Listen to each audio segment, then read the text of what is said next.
Good morning, folks. Welcome to another episode of Fishing with Big D. I'm back out here at the river today, one of my favorite spots. Water looks good, but it's moving a little fast.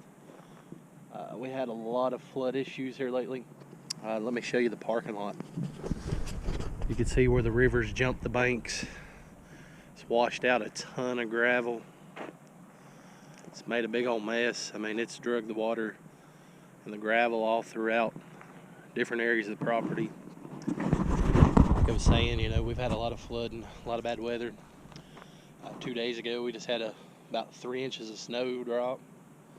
It's just been some late winter oddities, I guess you'd say, because in between you get a 50 or 60 degree day. Yesterday, I believe it hit the 40s.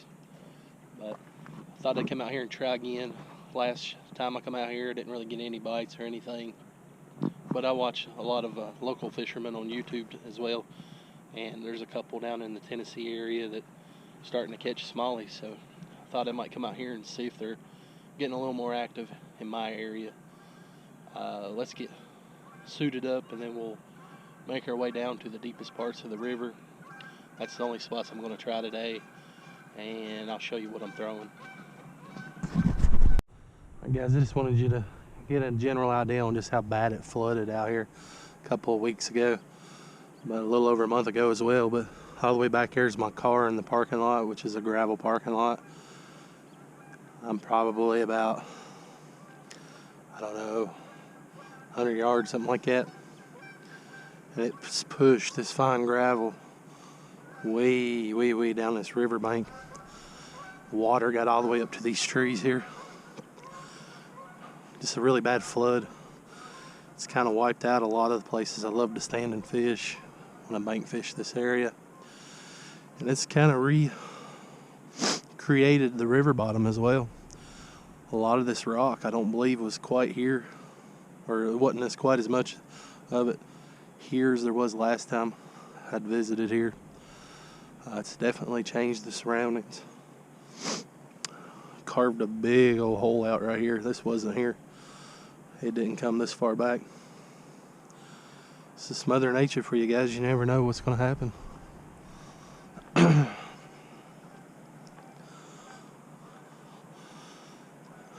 Most of this area over here used to be pretty deep. It's not as deep as it was, that's for sure. I wanted to show you this too real quick, guys. Look at this. Where the river's washed that bank out, it's almost took the complete root system out of the dirt. These trees are eventually going to fall over. It's crazy just how powerful the water can be. You can see where the gravel still flowed. I'm now well over 100 yards past my car there. Most of these banks are washed out. That tree's almost washed out completely. It won't be long and these will be fell over into the water itself. Not for sure how bad this is going to affect the fishing. It's one of my favorite spots to fish.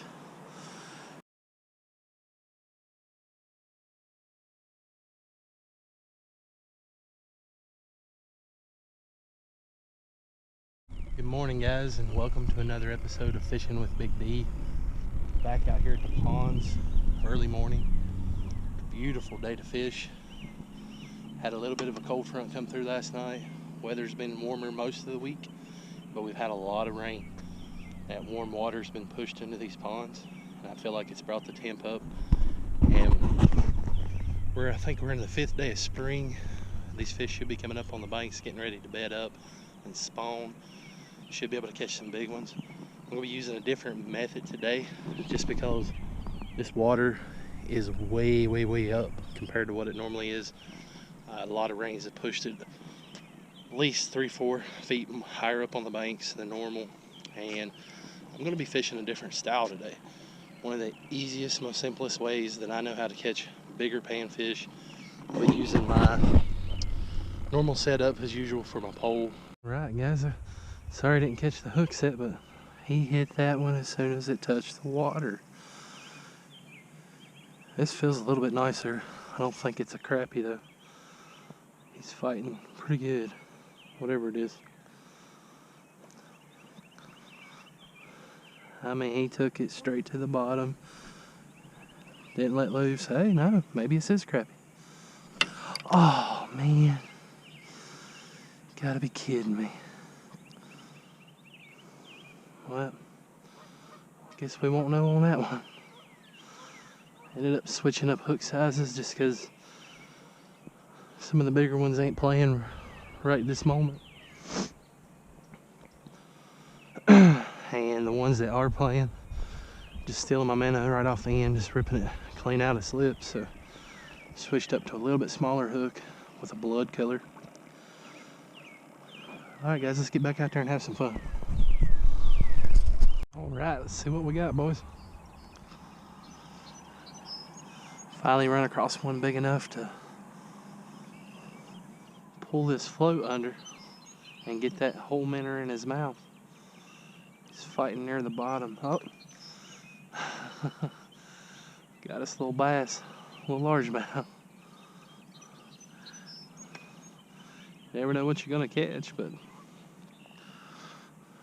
a cute little feller. Ooh. Easy. Got him right in that snoot right there. He must have been traveling through with all this additional ground to cover, but pretty little largy. Let's let him go. Go get big. And guys, all I'm doing is I'm just making long casts and just slowly retrieving them in. I'm checking for hits, watching my bobber. Just trying to narrow out these fish for the bigger fish. I'm gonna try this wooded area over here next. Got one, he followed him all the way up to the bank here. Daggone, boys, look at the bluegill on that one. That is a nice bluegill. Wow, what a big old fat fish. Golly. This might be the biggest one I've caught here. I barely got that little skin hook there.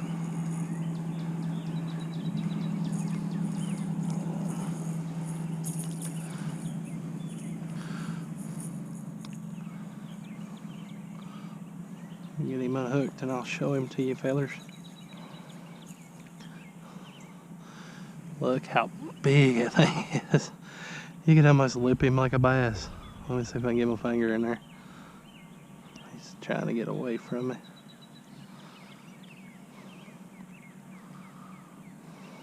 Look at that. What a bluegill, guys. Look at that big old black ear spot. Big old fat belly on that thing. Whew, man, that is nice. Let's let him go. Big old bluegill.